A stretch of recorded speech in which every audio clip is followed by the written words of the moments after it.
আমি আজ তৈরি করছি চিকেন মোমো। চিকেন মোমো অনেকেই পছন্দ করে থাকেন। যারা পছন্দ করে থাকেন রেসিপি দেখে তৈরি করে নেবেন। আমি নিয়েছি মুরগির বুকের যে সলিড মাংস, আমি আমার পরিমাণ মতো নিয়ে নিয়েছি। আমি এটাকে ছুরি দিয়ে কেটে কেটে কিমা তৈরি করে নিচ্ছি। আপনারা চাইলে এটা ব্লেন্ডারও করে নিতে পারবেন। কিমাটা রেডি হয়ে গেছে। এখন আমি এটাকে একটা পাত্রে উঠিয়ে নিয়েছি। এর ভিতরে স্বাদ মতো লবণ দিয়ে দিয়েছি, 2 চামচ রসুন বাটা দিয়েছি, 2 চামচ আদা বাটাও দিয়ে দিচ্ছি, 1 চামচ গোলমরিচের গুঁড়া দিয়ে দিচ্ছি,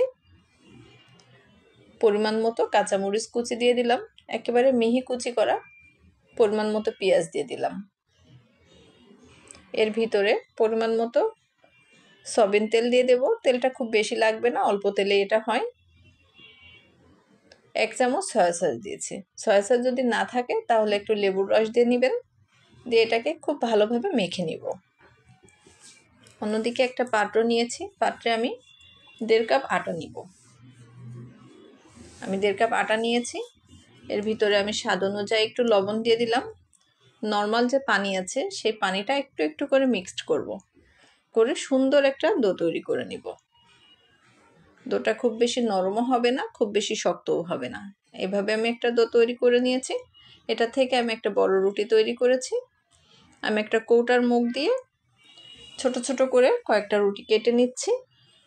এটা আপনারা ছোট ছোট রুটিও তৈরি করে নিতে পারেন, কিন্তু আমার মনে হয় ওটা অনেক বেশি সময় লাগে। আমি এটা খুব পাতলাও করিনি, খুব মোটাও করিনি। এর উপরে এখন আমি কিমাগুলো দিয়ে দিব। একটু একটু করে কিমা দিয়ে এটাকে একটা মোমো শেপে নিয়ে আসবো। এটা যে কোনো শেপেই তৈরি করা যায়। আমি আমার মতো করে তৈরি করে নিচ্ছি। আমি আপনাদের দেখিয়ে দিচ্ছি একটু। আমি একটু হাতে পানি লাগিয়ে নিয়েছি। এটাকে আমরা যেভাবে শাড়ির কুচিটা দিই সেভাবে করে 2 সাইডটা একটু একটু করে ভাঁজ করে দিব। আপনারা চাইলে এটা লম্বা শেপেও তৈরি করতে পারবেন। আমি এই শেপটাতেই তৈরি করে নিলাম। আমি আরেকটাও দেখিয়ে দিচ্ছি। আপনারা একটু দেখে বুঝে নেবেন যে কিভাবে এটা তৈরি করছি। আসলে মোমো খাইতে কিন্তু খুব টেস্ট। সবাই পছন্দ করে না, আমার খুব ভালো লাগে। এভাবে করে আমি মোমোগুলো তৈরি করে নিচ্ছি।